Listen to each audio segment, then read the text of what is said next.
not afraid, it's just a game. I never think of skating as training or working. Be not afraid, it's just a game. That's the best part about skateboarding. You make a living off of something you love. Be not afraid, it's just a game. I skate with my friends and have fun. Be not afraid, it's just a game. Nyjah Huston has 10 Street League wins, almost twice as much as all of the other riders combined. His story, though, is as transcendent as his skill set.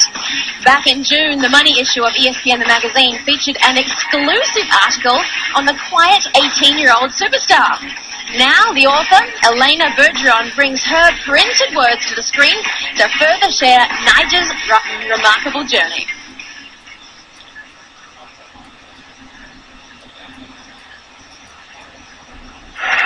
He's going to need a trick of 8.5 or higher. It all boils down to this.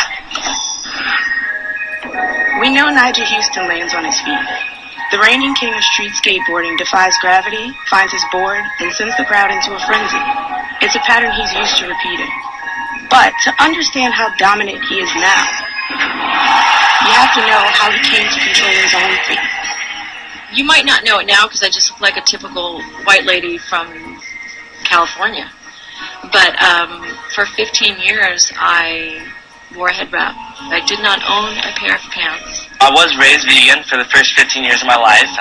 Very strict vegan because my dad was very set on that. We homeschooled our children. All of our children, for example, were born at home. As a Rasta family, we made a conscious effort to kind of separate ourselves from society. And so I think skateboarding and the sports world was a way that we were able to do that. My dad used to skate back in his teenage years, and he loved it. So then I think when he had me and my brothers, he really wanted to kind of get us into skateboarding. Early in his childhood, Nyjah skated with his dad and older brothers at local parks. It didn't take long before word got out that something extraordinary was happening on these normal family outings. Just got the phone call of like, hey man, there's this kid, he's outrageous, and wait till you see this guy. It's a 6-7-year-old with dreads and this just amazing talent. As a family, I mean, we lived and breathed and ate skateboarding. My dad was really controlling, and he did want me to skate every single day.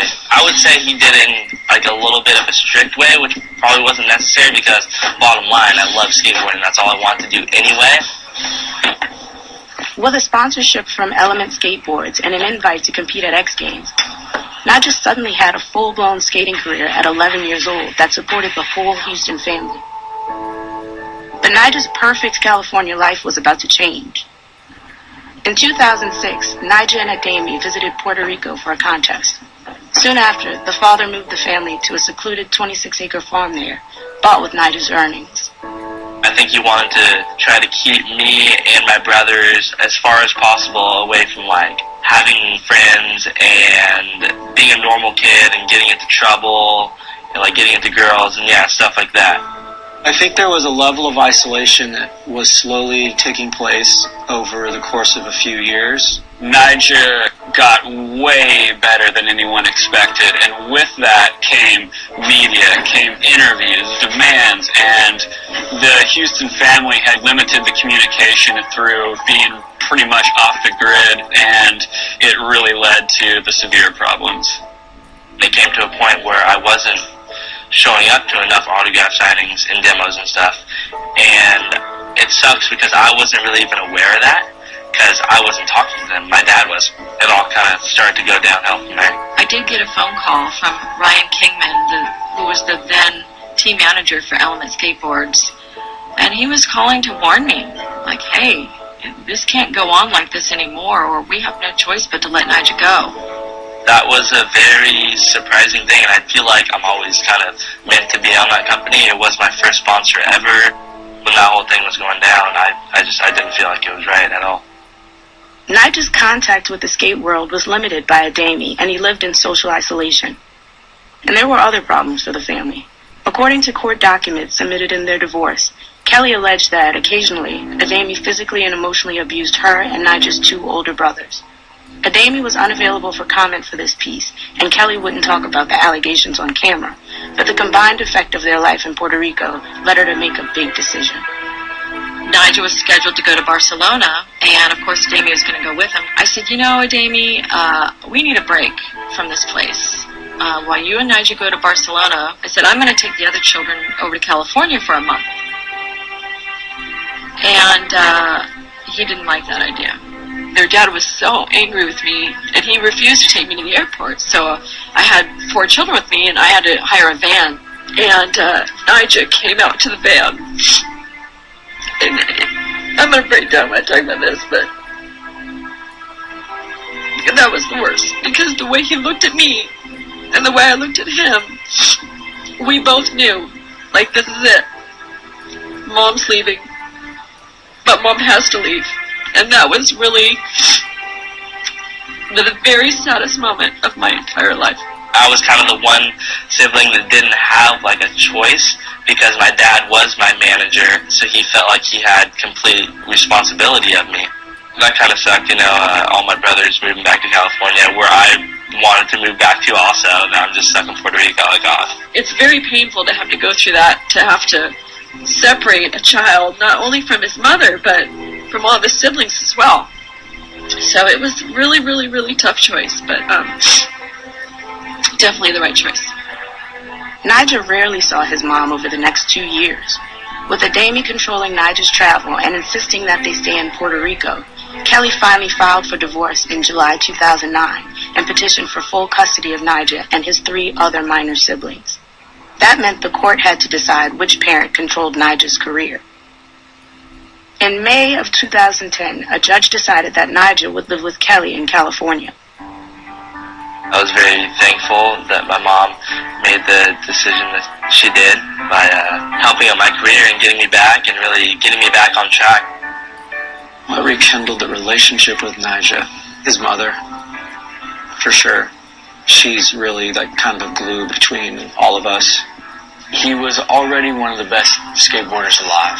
When we started Street League, we knew that it was incomplete without him, and she really made it happen. When I found out about Street League, it was a scramble of how am I going to get him there? Nyjah's money had been so abused and was down to such a low number that he had a court-appointed minors council that was holding all of his money in a trust. I literally had barely $100 in my checking account. So I was completely going to Arizona for the first Street League on a wing and a prayer. She called me and said, hey, we're having trouble with the credit card. And I just said, hey, just put all their rooms on my card. Don't even worry about it. And then Nyjah won. He won $150,000. That was kind of the beginning of everything going up. I think that was one of the most important and best feeling contests I've ever won before. And that first event literally changed their lives. From that point, I was able to prove to the courts that I had all the right intentions for my son. And little by little, they gave me more control of managing Nyjah's career. Nyjah finally had the one thing Adami would never give him, a taste of freedom. At 18 years old, he's Nyjah Huston, the skateboarder, and in total control of what happens next. The time became right to lose the dreads. I think after having them for 15 years, I was like, wow, like I wanna know what it feels like to have normal hair. More than anything, he went from very introverted to like more outgoing and fun-loving, lucky kid who's living up every aspect of this rise to superstardom. At first, it was a huge change because for the first time in his life, like he had choices. He's not looking over his shoulder for his dad to tell him what to do.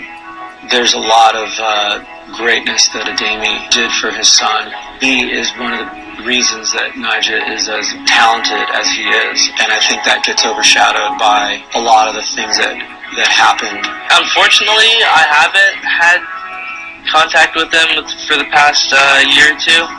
if he did happen to call me anytime soon, I completely accept him back in my life because I am thankful for the way he raised me. Even though it was really strict, it was also what got me to where I am right now.